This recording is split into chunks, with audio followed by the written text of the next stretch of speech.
Hi, I'm Matt Abé. My role here as a chef de cuisine at Restaurant Gordon Ramsay is to maintain standards, to keep the customers, the guests happy, keep my team happy, front and back of house, and keep the restaurant evolving forward.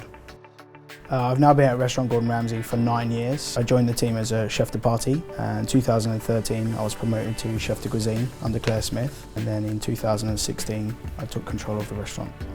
My earliest memory of food is something I always had when we used to go to my grandparents for a meal. During the summer we'd sort of have an avocado with salt, pepper and vinaigrette. Very, very humble, very simple, but something I always very much looked forward to and enjoyed. Early on in my career I had this desire to work in fine dining.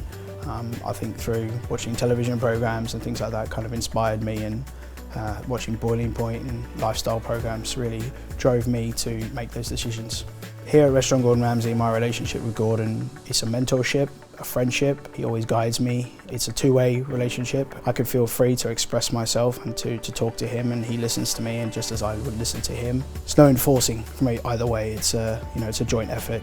Advice I would offer to any young person that wants to join our industry: you need to think about where you want to be and what inspires you. Make sure that you work for a chef that is going to allow you to explore your possibilities, to try to get the best out of you, and hard work is what pays off. My biggest challenge since I've taken over here at Restaurant Gordon Ramsay was learning how to run a business, managing the staff, managing everything the business requires, and taking that on board and moving it forward. The goals I set myself for running this business: maintaining the standards, creating an evolution, keeping the restaurant moving forward always, never looking backwards, maintaining the rich history that this restaurant holds.